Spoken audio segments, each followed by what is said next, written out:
Hello my dear student. ये देखते हैं 2022 के बेसिक और स्टैंडर्ड दोनों के क्वेश्चन है इसमें, ठीक है। और ये स्टार्टिंग से ही 6 क्वेश्चन तक के 2-2 मार्क्स के आए थे, तो वही मैंने रखे हुए हैं। देखिए, find the sum of the first 30 term of an AP. ये पहला वाला क्वेश्चन है, तो इसका ए कितना होगा मुझे इतना बता दीजिए। -30। और एक काम करते हैं ना, अब इस वाले से मैं इसमें से क्वेश्चन छोड़ देता हूँ, मतलब वो आप लोग करेंगे, मैं सिर्फ बताता हूँ कैसे कैसे करना है, फिर आप लोग ही करेंगे, ठीक है। तो इस टाइप का करते हैं क्वेश्चन ईयर। और डी कितना है इसमें, डी निकालेंगे तो A2 -7। देखो -24 में से जब माइनस करेंगे ना -30 को, ये तो होता है, तो कितना हो जाएगा, ये 6 हो जाएगा। यानी डी हमारा आया प्लस का 6 आया, ठीक है, क्योंकि माइनस माइनस यहाँ पर ये प्लस हो गया। समझ पा रहे होंगे शायद, ठीक है। तो आपके पास ए आ गया है, डी आ गया है, और सम ऑफ फर्स्ट 30 टर्म, तो एस एन निकाला है। S n equals to n upon two n, मतलब 30, क्योंकि सम बोले ना, तो एन 30 हो गया। ए प्लस ए एन, तो ए एम -30, या -30 प्लस ए एन यानी कि ए थर्टी भी आप लोग निकाल लेंगे, ए30 भी निकालेंगे शायद। ए30 क्या होता है, A + 29D, ठीक है। और ए कितना है, A M -30। I hope so कि आप A30 निकालेंगे, फिर उसकी वैल्यू यहाँ पर रखिएगा, फिर काटा पीटी करिएगा और आंसर आपका आ जाएगा, ठीक है। तो ये क्वेश्चन मैं यहीं पर छोड़ रहा हूँ। अब बढ़ते हैं नेक्स्ट क्वेश्चन की तरफ, इसका ही और वाला पार्ट है। In an AP SN equals to n 4n + 1 find the AP। अब मुझे एक बात बताइए बच्चों, S अगर मैं 1 ले लूँ तो S1 का मतलब क्या होता है, पहले वाले टर्म का सम, तो पहले वाली टर्म तो उतनी आएगी ना। तो यहाँ पर से अगर देंगे तो 1 4 × 1 + 1, यानी कि 4 1 4, 4 + 1 5। तो S1 कितनी आ जाएगी मेरी 5। S2 कितनी आ जाएगी 2 × 4 × 2 + 1, तो ये कितना हो जाएगा 9 2 18। तो S2 कितना आ गया। अब ये S1 या A1 कहें, बात एक है, ठीक है। और ये S2 कैसे बनी है बच्चों, A1 + A2 करके बनी है। A1 तो आपको पता चली गया, A2 भी पता चली जाएगा, A2 ऐसे पता चल जाएगा। जब A1 और A2 पता चली जाएगा तो फिर A3 निकालना कितनी बड़ी बात है, बस बन गया हमारा AP, ठीक है। तो इस तरह से आपका हो जाएगा ये सेकंड वाला क्वेश्चन भी। थर्ड नंबर वाला क्वेश्चन, ये सेकंड नंबर वाला ही क्वेश्चन है। A metallic sphere of radius 10.5 cm melted recast into number of smaller cone each of radius में find the number of cone so foam. देखिए इसमें हुआ क्या है कि एक मेटेलिक स्फेयर है, ठीक है, मतलब एक ऐसा गोला है। अब कर क्या रखा है कि उसे पिघला रखा है बच्चों, ठीक है, उसे पिघला रखा है। पिघला के क्या बना रखे हैं, छोटे छोटे कोन बना रखे हैं, इस टाइप के कोन बना रखे हैं। पता नहीं कितने बना रखे हैं, मुझे नहीं पता है, तो ये मुझे बताना है कि नंबर कितने बने करके। अब क्या होगा कि इसमें इसका वॉल्यूम और ये जितने भी कोन्स है ना, इनका वॉल्यूम, दोनों का वॉल्यूम आपस में क्या होगा, इक्वल होगा, ठीक है। तो यही तरीका मुझे लगाना है, यहाँ पर वॉल्यूम को इक्वल करना है, ठीक। तो सबसे पहले मैं क्या करता हूँ, एक बार बड़े वाले स्फेयर का वॉल्यूम, तो बड़े वाले स्फेयर का वॉल्यूम कितना होगा, 4/3 πr³ होता है ना, तो r³, 4/3 πr³। और ये कितना हो जाएगा, जैसे कि n कोण है, अब एक कोण होता तो एक कोण का वॉल्यूम आता, तो n कोण मैंने रख लिए, लेट सपोज n कोण, तो इसकी रेडियस कितनी आएगी, 1/3 πr²h, 1/3 पाई r², r कितनी है 3.5 है, तो 3.5 का स्क्वायर इंटू h 3। अब देखिए बच्चों, जब इक्वल्स टू होता है ना, तो 3 से 3 कट जाएगा, पाई से पाई कट जाएगा, ठीक है। और क्या कट जाएगा, और कुछ अगर नहीं, और नहीं है कटने वाला। तो अब मैं क्या करूँगा, अब मैं यहाँ पर इसका स्क्वायर ओपन करूँगा, 10.5 इंटू 10.5 इंटू 10.5, 3 बार लिख लूँगा। और फिर मैं क्या करूँगा, यहाँ पर n इंटू 3 इंटू 3.5 इंटू 3.5। अब मुझे साफ साफ दिख रहा है भाई, पॉइंट यहाँ 1 2 एक एक डिजिट बात है, यहाँ पे एक एक डिजिट बात तो उड़ गया, ठीक है। अब मुझे इतना दिख रहा है 35 त्रिज्या होता है ये, 35 त्रिज्या, ठीक है। एक 3 से एक 3 उड़ा,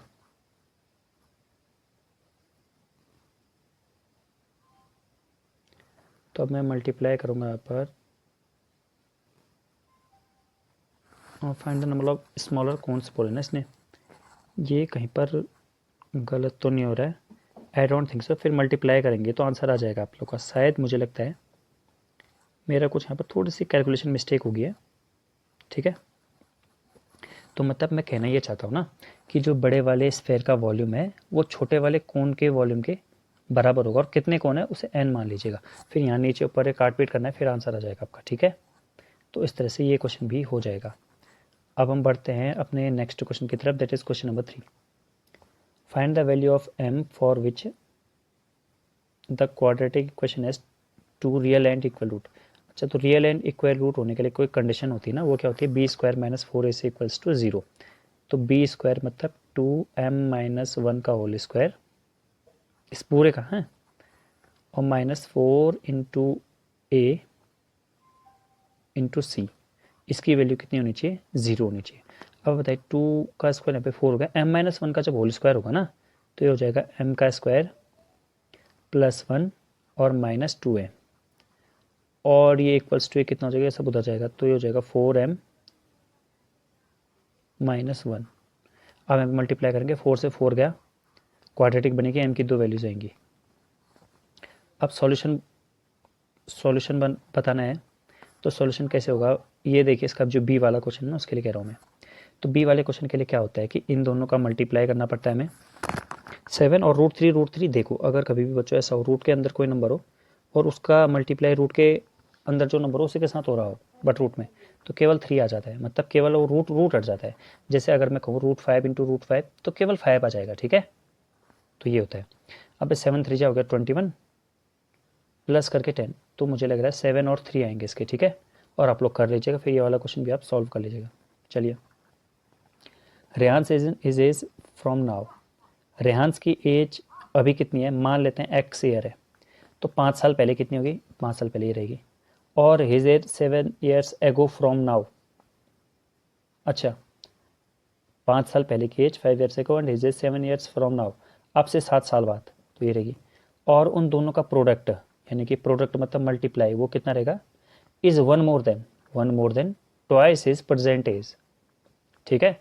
रेहान की एक एज 5 साल पहले और रेहान की एज 7 ईयर्स फ्रॉम नाउ, आज से 7 साल बाद, इन दोनों की एज का प्रोडक्ट कितना हो जाएगा, इनकी एज का प्रोडक्ट वो इसकी एज के डबल का, ट्वाइस का, एक ज़्यादा, कितना हो जाएगा। अब यहाँ से हम करेंगे तो ये हो जाएगा x स्क्वायर प्लस 7x, मैं कुछ नहीं कर रहा, मैं सिर्फ मल्टीप्लाई कर रहा हूँ यहाँ पर, 35 इक्वल्स टू 2x प्लस 1। तो यहाँ 7 में से 5 गया 2, और यहाँ से 2 और 2 तो पूरा उड़ गया, x square equals to 36, x equals to plus minus 6, but plus 6 को कंसिडर करेंगे हम, ठीक है, क्योंकि एज कभी भी नेगेटिव नहीं हो सकती है। मल्टीप्लाई करेंगे और आंसर निकालेंगे। Next question, 2 concentric circle, 2 circle हैं, छोटे वाले की रेडियस है 3, बड़े वाले की रेडियस है 4, तो ये करेंगे हम, ये अगर यहाँ से यहाँ मिलेंगे तो 4 होगा, यहाँ से यहाँ मिलेंगे तो ये 3 होगा।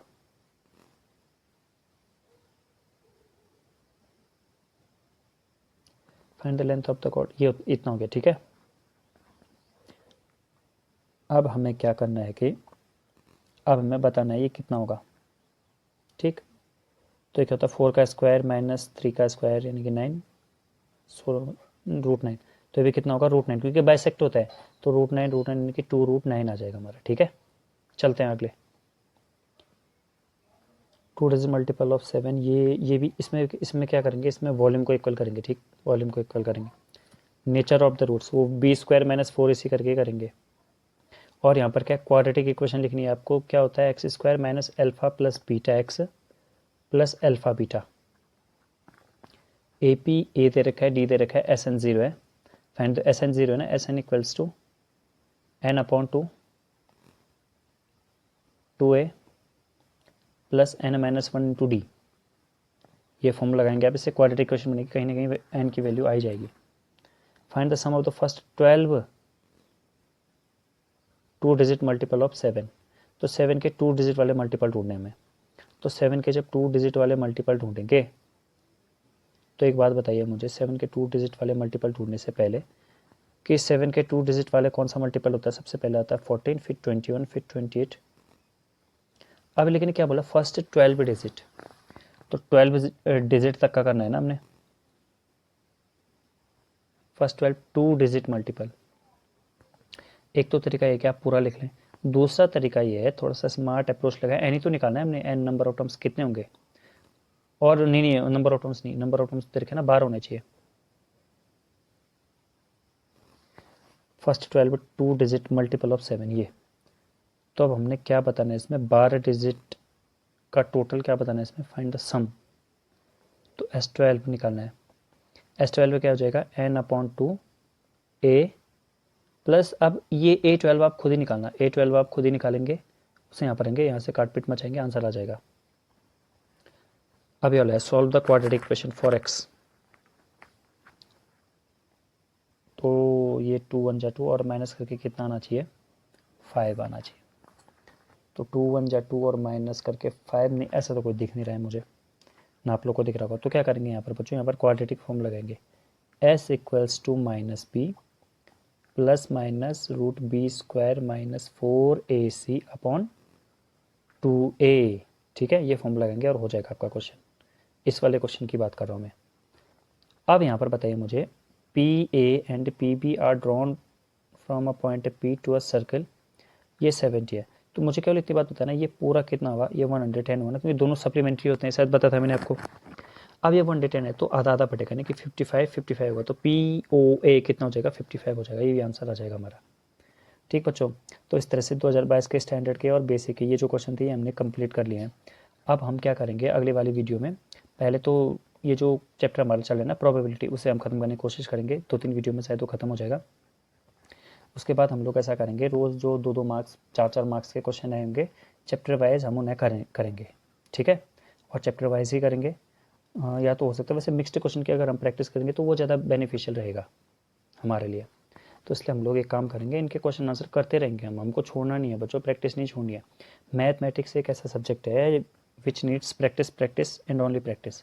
प्रैक्टिस करेंगे तो ही बेहतर होगी आपकी मैथ्स। ठीक है, तो अब आप लोग रोज़ जो है मैथ के सैम्पल पेपर को भी सॉल्व करेंगे, मैथ के PYQ को पहले सॉल्व करना मेरे हिसाब से, उसके बाद फिर सैम्पल की तरफ बढ़ना आप लोग। ठीक है, तो मिलते हैं फिर अब नेक्स्ट वाली वीडियो में, तब तक के लिए थैंक यू।